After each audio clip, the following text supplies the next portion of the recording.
1991 बिहार का बाढ़ लोकसभा इलाका और पूरे देश में चुनावी माहौल अपने चरम पर था। लेकिन ये चुनाव बाकी चुनावों जैसा नहीं था। सिर्फ 2 साल पहले यानी 1989 में ही चुनाव हुए थे और अब फिर से जनता को वोट देना पड़ रहा था। राजनीति गर्म थी और बिहार में उस समय एक और चीज भी अपने चरम पर थी, बूथ कैप्चरिंग। बाढ़ और मोकामा का इलाका उस दौर में इस खेल के लिए कुख्यात माना जाता था। यहाँ चुनाव सिर्फ वोट के से नहीं बल्कि ताकत और डर से जीते जाते थे।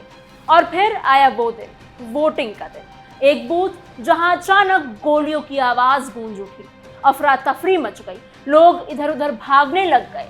इस गोलीबारी में कांग्रेस के एक कार्यकर्ता की मौके पर ही मौत हो जाती है, जबकि 4 लोग गंभीर रूप से घायल हो जाते हैं। लेकिन असली सनसनी तो तब फैलती है जब आरोप लगता है कि ये गोली किसी आम आदमी ने नहीं बल्कि खुद उस इलाके के सिटिंग सांसद ने चलाई थी। इतना ही नहीं, उनके साथ एक विधायक का नाम भी इस कांड में सामने आया था। उस वक्त भी ये नाम लोगों को चौंका रहा था और आज भी जब आप इस नाम को सुनेंगे तो शायद एक पल के लिए यकीन करना मुश्किल हो जाएगा, क्योंकि ये नाम जुड़ा है एक ऐसे नेता से जिन्हें आगे चलकर बिहार में कानून व्यवस्था सुधारने का श्रेय मिला, जिन्हें सुशासन बाबू कहा गया। लेकिन सवाल यही है कि जो नेता 0 टॉलरेंस की बात करता है वो खुद एक मर्डर केस में कैसे फंस गया। क्या थी उस घटना की असली सच्चाई और क्यों ये मामला आज भी उनके नाम के साथ एक दाग की तरह जुड़ा हुआ है। इसी कहानी को आज हम स्पेशल स्टोरी में आपको बताएंगे।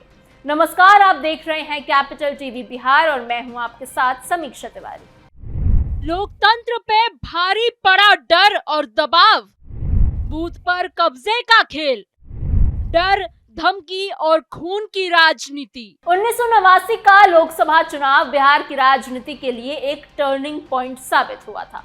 बाढ़ सीट से जीतकर नीतीश कुमार राष्ट्रीय स्तर पर अपनी पहचान मजबूत कर चुके थे। उन्हें वीपी सिंह की सरकार में मंत्री बनाया गया, लेकिन देश उस समय राजनीतिक अस्थिरता के दौर से गुजर रहा था। 1989 के बाद महज 2 साल के भीतर ही हालात ऐसे बने कि सत्ता की कुर्सी बार बार हिलने लगी थी। 23 अक्टूबर 1990 को वो दिन भारतीय राजनीति में एक बड़ा मोड़ लेकर आया। लाल कृष्ण आडवाणी की रथ यात्रा जब बिहार के समस्तीपुर पहुंची तो उनकी गिरफ्तारी ने पूरे देश में सियासी भूचाल ला दिया। इसके तुरंत बाद भाजपा ने जनता दल सरकार से अपना समर्थन वापस ले लिया। 7 नवंबर 1990 को संसद में वीपी सिंह के खिलाफ अविश्वास प्रस्ताव आया और 10 नवंबर को ही वोटिंग में उनकी सरकार बहुमत साबित नहीं कर पाई और गिर गई। अंत में उन्हें इस्तीफा देना पड़ा। सरकार गिरने के बाद जनता दल के भीतर भी दरार साफ दिखने लगी थी।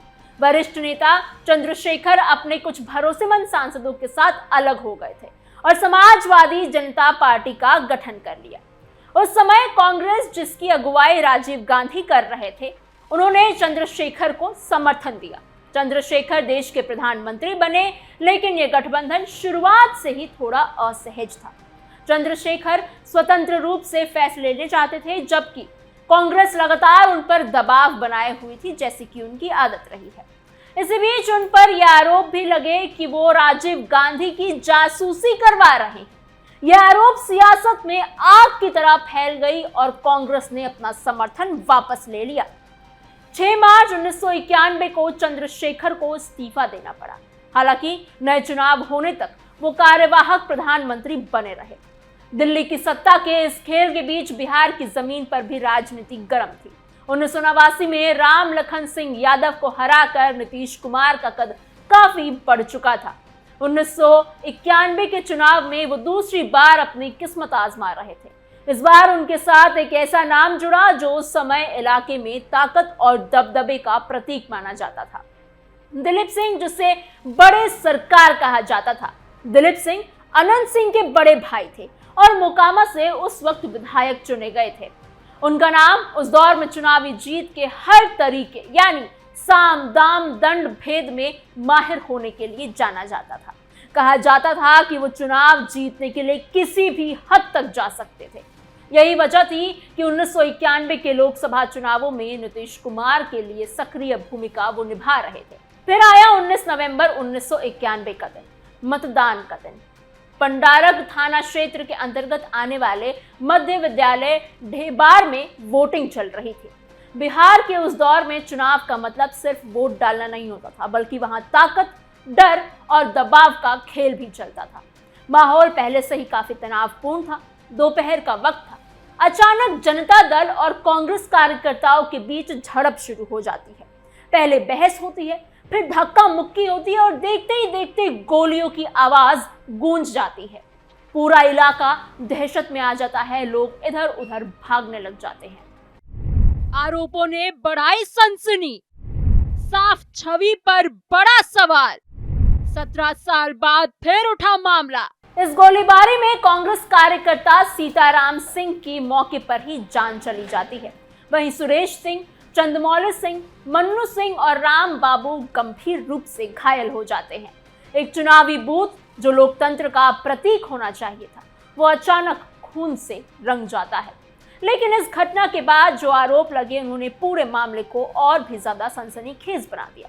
मृतक के भाई राजा राम सिंह ने पुलिस को बयान दिया कि जब वो अपने भाई के साथ वोट देने के लिए वहां पहुंचे थे, तब नीतीश कुमार और दिलीप सिंह अपने हथियार बंद समर्थकों के साथ वहां आए। आरोप ये भी लगाया गया कि नीतीश कुमार ने खुद सीताराम सिंह पर गोली चलाई थी। इस बयान के आधार पर पुलिस ने नीतीश कुमार, दिलीप सिंह और उनके साथियों के खिलाफ जान लेने की कोशिश करने और आर्म्स एक्ट जैसे गंभीर धाराओं पर केस दर्ज कर लिया। ये आरोप बेहद बड़े थे, क्योंकि जिस नेता की छवि साफ सुथरी मानी जाती थी, उनका नाम एक मर्डर केस में अब आ चुका था। जैसे ही एफआईआर की जानकारी नीतीश कुमार को मिली, उन्होंने तुरंत जांच अधिकारी को पत्र लिखा। उन्होंने साफ कहा कि घटना के समय वो बाढ़ में मौजूद ही नहीं थे।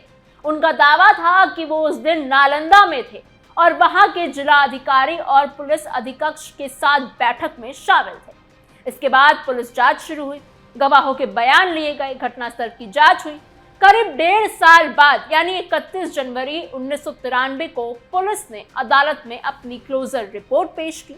इस रिपोर्ट में कहा गया कि जांच के दौरान नीतीश कुमार और दुलार चंद यादव के खिलाफ कोई ठोस सबूत नहीं मिले हैं। हालांकि पुलिस ने यह माना कि दिलीप सिंह, योगेंद्र यादव और बौद्ध यादव के खिलाफ आरोप सही हो सकते हैं, लेकिन उन्हें साबित करने के लिए पर्याप्त साक्ष्य नहीं जुटा पाए। ये मामला यहीं खत्म नहीं हुआ।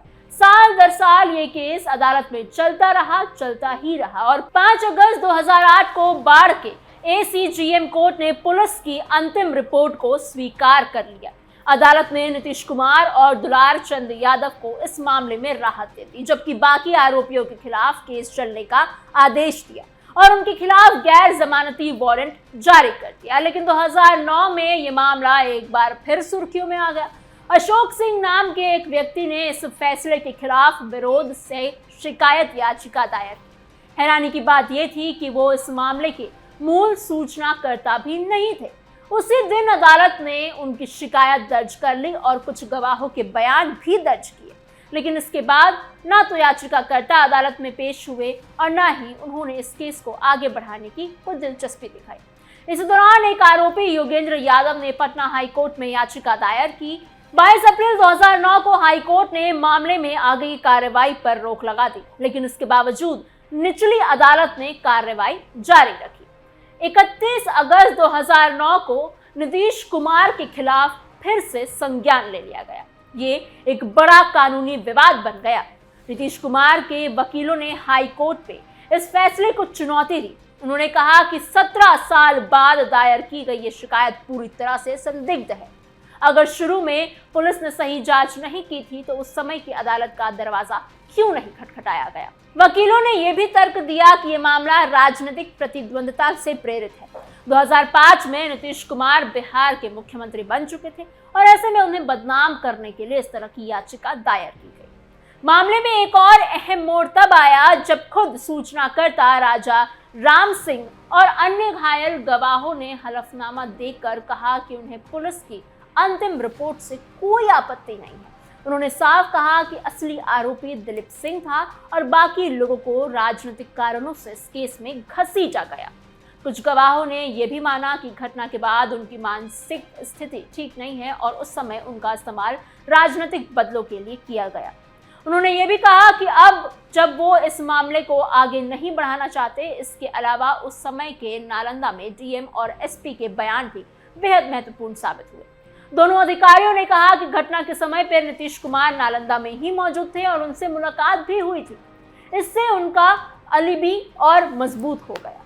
पटना हाईकोर्ट ने इस पूरे मामले की गहराई से जांच की। अदालत ने कहा कि किसी भी अपराध का संज्ञान केवल एक बार लिया जा सकता है, बार बार उसी मामले में संज्ञान लेना कानून के खिलाफ है। हाईकोर्ट ने यह भी माना कि निचली अदालत ने हाईकोर्ट के स्थगन आदेश के बावजूद कार्रवाई जारी की रहती थी, जो कि न्यायिक प्रक्रिया का उल्लंघन है। साथ ही अदालत ने यह भी स्पष्ट किया कि विरोध याचिका दायर करने का अधिकार केवल मूल सूचनाकर्ता को ही होता है, न कि किसी तीसरे व्यक्ति को। आखिरकार 15 मार्च 2019 को पटना हाई कोर्ट ने इस 28 साल के पुराने मामले पर अपना अंतिम फैसला सुनाया। अदालत ने निचली अदालत की कार्रवाई को रद्द करते हुए नीतीश कुमार को सभी आरोपों से बरी कर दिया। इस फैसले के साथ एक लंबा और विवादित अध्याय खत्म हो गया। लेकिन ये कहानी सिर्फ एक केस की ही नहीं है। ये उस दौर की कहानी है जब बिहार की राजनीति में चुनाव सिर्फ लोकतंत्र का उत्सव नहीं था, बल्कि ताकत, डर और आरोपों का मैदान भी हुआ करता था। और यही वजह है कि ये घटना आज भी लोगों के जहन में जिंदा है। एक ऐसी कहानी जिसमें आरोप बड़े थे, नाम बड़ा था और सच्चाई तक पहुंचने में करीब 3 दशक लग गए। आपको हमारी ये स्पेशल स्टोरी कैसी लगी हमें कमेंट बॉक्स में जरूर बताइएगा। ऐसी और खबरों के लिए बने रहिए कैपिटल टीवी बिहार के साथ।